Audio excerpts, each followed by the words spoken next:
ఈ flow cam technology అనేది ఒక అంటే ఇట్స్ ఫ్లో క్యామ్ అనేది ఒక కెమెరా కాదు, ఒక రిగ్ కాదు, particular aspect of film making. ఒక యాక్టర్ని ఫ్రీ చేసేసి వాళ్ళ పర్ఫార్మెన్స్కి ఒక టెక్నికల్గా రిస్ట్రిక్షన్ రాకుండా కెమెరా మూమెంట్ని డిజైన్ చేయటం అనేది ఈ మధ్యన వచ్చిన కొన్ని టెక్నికల్ ఇన్నోవేషన్స్ వలన అది సాధ్యమవుతుంది. అది first time ice క్రీమ్లో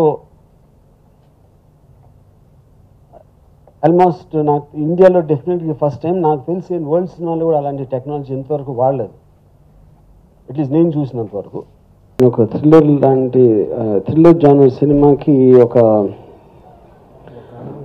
ice cream అనే కాంట్రాస్ట్ పేరు పెట్టడంతో ఆ సినిమా టోన్ మారుతుందని అలా పెట్టడం జరిగింది. ఈ మంచితనానికి ఎంతోమంది టెక్నీషియన్లు పనిచేశారు.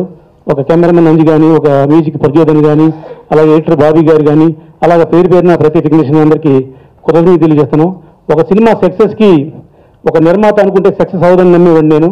టీం వర్క్గా టెక్నీషియన్లు అందరూ పనిచేసి డైరెక్టర్ గారికి సపోర్ట్ చేయడం బట్టే ఈ సినిమా ఇంత ఫాస్ట్గా ఇంత క్వాలిటీగా వచ్చింది. అందుకని వారందరికీ కూడా ధన్యవాదాలు తెలియజేస్తున్నా. అంటే ఇంకా చాలా ఉన్నాయండి సినిమాలో. స్పెషల్గా ఈరోజు దాని గురించి మాట్లాడుకోవాలంటే ఆ ఫ్లో క్యామ్ టెక్నాలజీ అనేది, అంటే ఆ ఫ్లో క్యామ్ ద్వారా ఆ సిస్టంలో షూట్ చేయడం ద్వారా ఒక ఆర్టిస్ట్కి కంప్లీట్ ఫ్రీడమ్ ఉంటుందండి. అంటే మామూలుగా ఇన్ని సినిమాలు చేశాం కదా, బట్ ఒక షాట్కి వెళ్ళే ముందు ఆ షాట్ జాగ్రఫీ చెప్తారు, కెమెరాకి సంబంధించి బార్డర్స్ గీసి ఇందులో చేయాలి, ఈ డైరెక్షన్లో చేయాలి, ఇలా చేయాలని కొంతవరకు రిస్ట్రిక్షన్ ఉంటుంది. సో ఈ సిస్టంలో ఏంటంటే ఈ సినిమాకి సంబంధించి first of all we're very lucky. నేను తేజస్వి వీఆర్ ద ఫస్ట్ యాక్టర్స్ అనమాట ఈ సిస్టంలో పనిచేసిన యాక్టర్స్లో.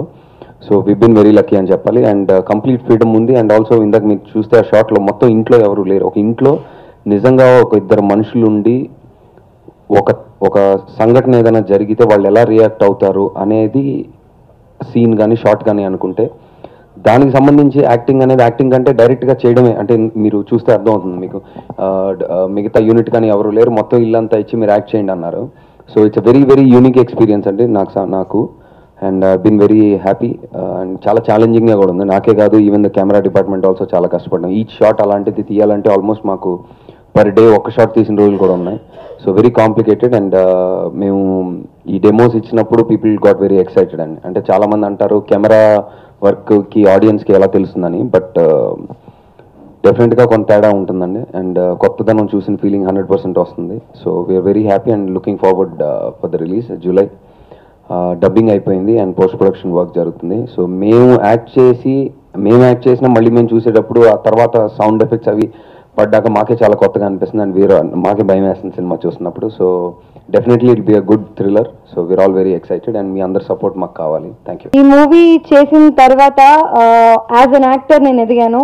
ఎందుకంటే నాకు camera just the cameraman and మేమిద్దరం ఇల్లంతా ఒక 3-4 టైమ్స్ పరిగెత్తే వాళ్ళం అటు ఇటు, without even losing the expression and without even guidance. అంటే నాకు అసలు ఏం గైడెన్స్ లేకుండా ఏం చేయకుండా కెమెరా ఇచ్చేసి నీకు నచ్చింది చెయ్యి అని నాకు ఇచ్చిన ఫ్రీడమ్ అండ్ ఎవ్రీథింగ్ అదంతా రిఫ్లెక్ట్ అవుతుందండి స్క్రీన్ మీద. నేనేం చెప్పినా I think it will be less. Movie చూసి మీరే చెప్పండి. Thank you.